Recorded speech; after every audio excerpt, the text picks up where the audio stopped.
Hey, what's going on, everyone? Back for 2024. Sorry, I've been off for a couple weeks. Been going through some family stuff. Uh, I'm sure if you live around me, small town, you've heard a bunch of rumors. A lot of the rumors I didn't even know I did, but kind of cool. I even posted a meme said, "Damn, I did that. What did I do next?" But anyways, going through some family issues. No worry about it. But 2024 is going to be the best year ever. I know I've taken a couple weeks off, but I'm going to be on here a little bit more often. I love giving my take on current events and funny news stories and then of course the elections and stuff.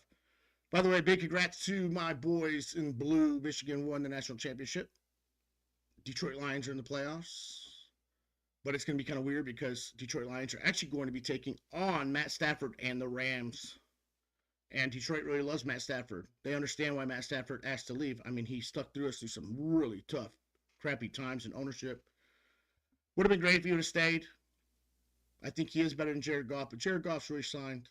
But this isn't what this show's about today. Today's about the state of the 2024 elections. And I want to really start off with a little bit of polling here. Because Biden's in big trouble. I mean, you got Trump, A on policy, F on communication, says some dumb stuff, does some dumb stuff, is indicted all over the country. The media has been against him before he was elected, during election, and of course after the election. Guys had zero breaks. But yeah, he's doing pretty well when general matchups against Biden. And that's kind of Biden because Biden started off as basically the modern day Jimmy Carter. He sucks on foreign affairs. In Afghanistan, he withdrew. That was a debacle. Remember, if you're old enough or if you know history, Jimmy Carter lost to Ronald Reagan after one term because he allowed the embassy in Iran and the mullahs to take over from the Shah dynasty and basically destroy Iran, held our embassy hostage, which is an act of war, and was so scared and they were so fearless of Carter and his weakness that they kind of laughed him off. But then Reagan got elected and boom, they immediately released our hostages. You know why? Because Trump and Reagan are very similar on foreign affairs. They're tough as nails. Okay, now I'm not into nation building like George W. Bush did. I'm not into being the policeman of the world. I think that we should have a NATO, some alliances, but we need to quit spending all of our treasure on defending all these other countries. Really, I mean, whether it's people treasure or our $33 trillion in debt treasure, we need to stop the nonsense, okay? These countries have had long enough to build up their own defense, to build their own alliances. The only one that I can kind of see is Israel because they're really in a sea of surrounded by enemies, okay? So they get it. But Ukraine, they have all of Europe to help them. Taiwan has all of the rest of Asia. They could. It's like, what do you do when you go to a school and you're being bullied by one bully, and everybody's scared of that one bully? Everybody get together and beat the shit out of that bully. I'm not saying I advocate violence, so don't deplatform me, please. What I'm saying is, you stand up to the bullies, and that's what all these other countries can do. They need to form their own alliances. That's their backyard.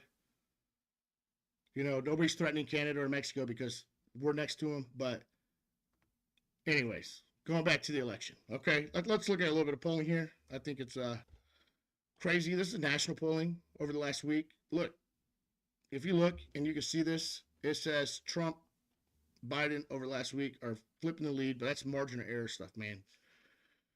If this was any other president going against Trump, I don't know if it'd be this way, especially with the media being biased. They say that media bias cooks in 10 points automatically for the Democrat. You saw it during Obama against McCain. Well, McCain was weak, and Bush also crashed the economy with the crisis. But go to Obama versus that flip-flopper guy out of Mitt Romney. Flip Romney, right? Media is biased. Joe Biden won, never left his basement.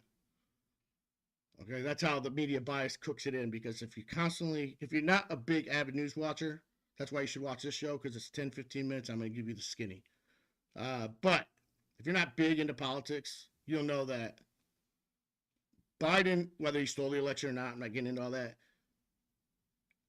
the media was so on his side, except for maybe Fox News and a few little minor things. You have ABC News, CBS, CNN, Washington Post, New York Times, all the legacy media constantly pumping up one candidate. The people that just get their, what they call drive-by media, as Rush Limbaugh used to say, or fly-by-night news real quick, NPR headlines or something, you're going to see that you start believing it if you hear it enough, okay? This is danger for Biden. And now let me show you the next danger for Biden. Right here. Biden trails Trump by 8 points in Michigan. That's not good. Okay. Biden has to win Michigan. Michigan's a purple state. They like to flip back and forth between Democrat and Republicans. Like they ruined the state with a Democrat, like Blanchard. They brought in Engler in the 90s. Engler fixes it. They bring in Granholm. Granholm destroys Michigan. And then Snyder comes in, minus the Flint, Michigan water crisis, which was not all his fault, but he took the blame for it, and he should because he's the governor of the state. But minus that, he fixed Detroit. I mean, Detroit's booming. He's done a lot. And then what do? We bring in Whitmer, who is slowly but surely destroying the state. And with Biden losing, and if this holds true, Biden has to win Michigan and Pennsylvania in order to win the election. Unless Trump just trails everywhere else, this is really bad news. And if you look down here, when they asked, hey, who deserves to get another term? Only 17% said Biden did well enough to get another term. Look at this, 33% said Trump should get another term. That's crazy. That's double almost the numbers. And here's the other thing that really is hurting both Biden and Trump. Trump, his leads in key he's leading in all the swing states. That's miraculous. But that's just because Biden is such a bad candidate. I mean, he's just such a bad president. He has no clue where he's at. People behind the scenes are really running everything, I think. But Trump's flawed. I mean, he's indicted in many states. He's not exactly going to be Mr. Popular among the women voters. But I think with the economy doing decent, everybody's scared because inflation is eating away at home prices. People can't even get a home because if you sell your home, like me, I want to sell my house. But it's financed at like 3.5%.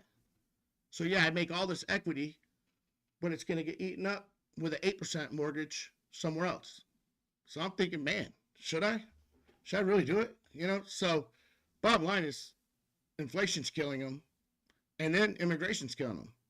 People feel sorry and they want immigrants. I like immigrants, especially the smart ones that come over from Asia, because we're on a global economy and we need to compete, especially with AI and China and Russia and North Korea. We need to win in those realms. But we can only afford to take in so much of the poor and the weak and the huddled masses, as they like to say, from the Statue of Liberty. And they're tired, man. The country is, people come over here, they sneak across the border. They don't even hide from immigration anymore. They go right to a border patrol agent, turn themselves in, claim asylum because they know it's going to take 10 years for them to get a court date. So for 10 years, they can wait it out to see if the Democrats are going to give them amnesty again. So people are tired of that. I mean, so Biden's a really flawed candidate. And here's another one that's really going to kill the Democrats. A fraying coalition of Black, Hispanic, young voters abandon Biden as election year begins. As President Joe Biden heads into the election year, showing alarming weaknesses among stalwarts of the Democrat base, with Donald Trump leading among Hispanic voters and young people. I don't ever remember a time when a Republican, they've closed the gap, but they've never actually led amongst young voters and Hispanics. And it's not just that. Black males are going more and more for Republicans every year. If they lose that, they're permanently out of power. But the reason why is because it's always going to be the party of most common sense. Now, I'll tell you how the Republicans can lose all those voters. Keep going on this abortion issue. Look, right to life, people, you won. You always said that this should be a state issue. Supreme Court agreed. Yes, this is a state issue. Quit trying to make a national ban. It's dumb. It's not going to work. And you're behind the times. Focus on what you can win. Okay? And that's where Bill Clinton was a master. Going over, here's what should terrify the Republicans. Not because she's a great candidate, not because she's really the smart lady who's going to, lead the world. Never held office, neither did Trump, but at least Trump had an empire. Remember, Trump was popular with Democrats and the rappers and everybody before he became president. But she's coming out all of a sudden, being very vocal, terrified of the 2024 election. People think she's going to run. And if she runs, the media will make sure she wins. Guaranteed.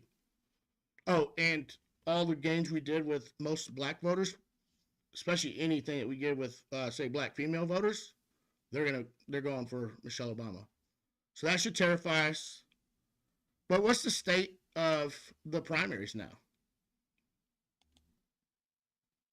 Oh, I haven't been showing my screen. I'm sorry. Let me show you some of this stuff. Anyways, you heard the message. I'm a one man producer here. Okay, so that's what I was talking about. This is the Trump 8 points coalition. Black Hispanic young voters abandoning Biden. Trump lead is kind of narrowing. Um, oh, this is a great one too. And his overall approval rating. Joe Biden. You thought Donald Trump had a bad approval rating? Joe Biden has ended 2023 with the worst approval rating in presidential history. You cannot win an election unless you can really change a lot of minds in just 11 short months. Remember, the election's this year. Yeah, they don't take office till next year, but the election's this year. The first caucus or primary and all that is, I think, next week in Iowa. And Trump's going to probably handily win that. But you know who's a threat right now to good old Trump? Nikki Haley. Now, my son loves Vivek Ramaswamy. I liked him at first, too. I think he has a little mouth on him and sometimes shows himself to be a little juvenile. Uh, Most people love Trump. DeSantis was supposed to be the Trump without the flaws. He's turned out to be kind of a flawed candidate, had a bad start, went on this abortion thing. DeSantis needs to fire all his advisors and go back to what he does best. What does he do without his advisors in Florida? He has great policies. He's been a great governor of Florida. If he would just translate that over and just shut his mouth and actually attack Trump a little bit, he probably could make headway. Chris Christie, he's gone. Ada Hutchinson, I think is his name, out of the former governor of Arkansas. Maybe he's not going anywhere. They might as well all drop out. But Nikki Haley, that's a threat, and she's a smart lady, and I like her. Now, here's what worries me, and I've said this before. A lot of female Republicans turn very liberal when they get into Washington. I don't know why. Maybe it's the socialite status and all that, and they want to be invited to all the great tea parties, but there's a lot of women that stood strong. Started with Michelle Bachmann, remember in Minnesota. She went to Washington State strong. Lauren Boebert of Colorado. There's a lot of them. So hopefully she's that person. She did a great job in South Carolina as governor. I think Nikki Haley. Oh, and she would be the first female president and also the first Indian American president, just like Vivek Ramaswamy would be the first Indian. And I think she might have a great chance at doing this. Anyways, like and subscribe. I'd like to see your comments. Tell me what you think. Who do you think has the best shot and why? Don't just blindly say, F this person, all that. Put in the comments and tell me who do you think you would support in your state for presidential primary and overall general election. I think I really want to know. The people want to know, and I think it'd be a great debate. So that was today's Tater Thoughts.